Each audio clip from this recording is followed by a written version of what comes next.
Okay, welcome to your lesson on your second lesson on air pressure. Today you're going to set up your notes just like we did last time with the Cornell note style. So write today's date up on the top and your guiding question right here, which is what happens when two areas of air have different pressures? So I want you to remember the last time, last lesson, we defined air pressure or atmospheric pressure. They are the same thing. And so air pressure is the amount of air that is pushing down on you. Again, remember that column of air has a lot of mass. It's pushing down on you. You're not crushed because, of course, the pressure inside you equals the pressure outside you. So we're all very used to that amount of air sitting on top of us. And this is why, as you go up in the atmosphere and the air pressure gets less and less and less, if you're in an airplane, the cabin will be pressurized because that is what your body is used to. So let's ask this question before we talk about how we visualize air pressure. How is air pressure measured? And so to measure air pressure, you use a tool called a barometer. Try that word if you're at home. Just say it out loud, barometer.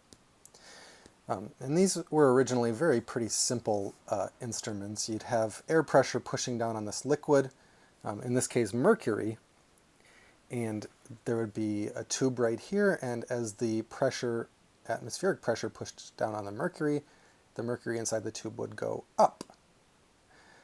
And of course, if there's less atmospheric pressure, there's less mass pushing down on that, and so the lower this will go.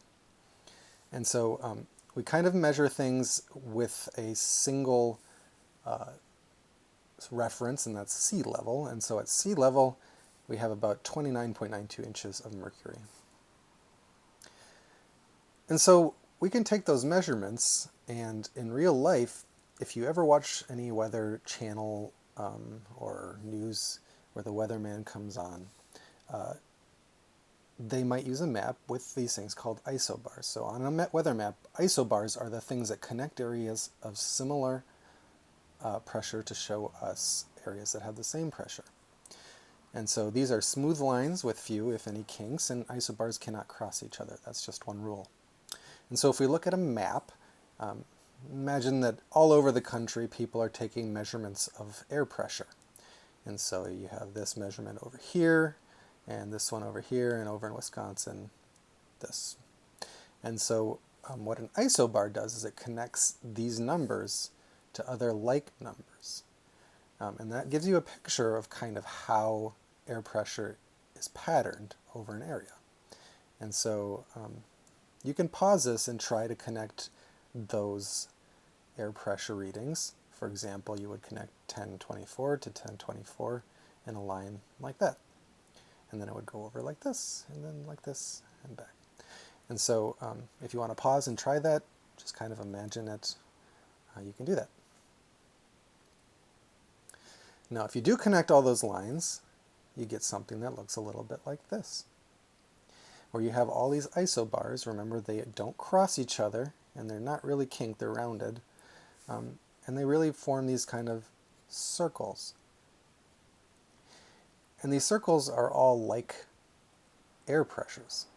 So this is an air mass. We talked about that a couple lessons ago. An air mass is just a sort of a mass of air that has similar qualities like air pressure, temperature, and moisture.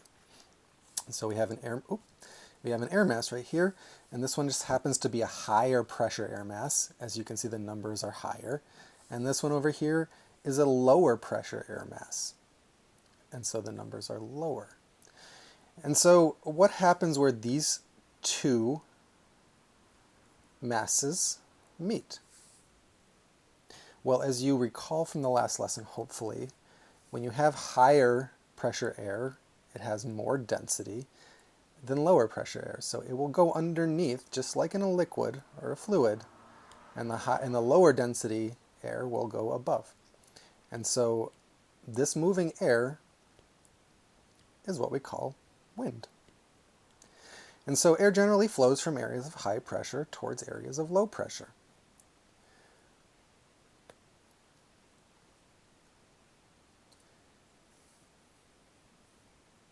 So now if we go back to our map, you can kind of predict, based off of these readings, how the wind's going to be blowing in any particular area, based off whether it is a high pressure or a low pressure air mass.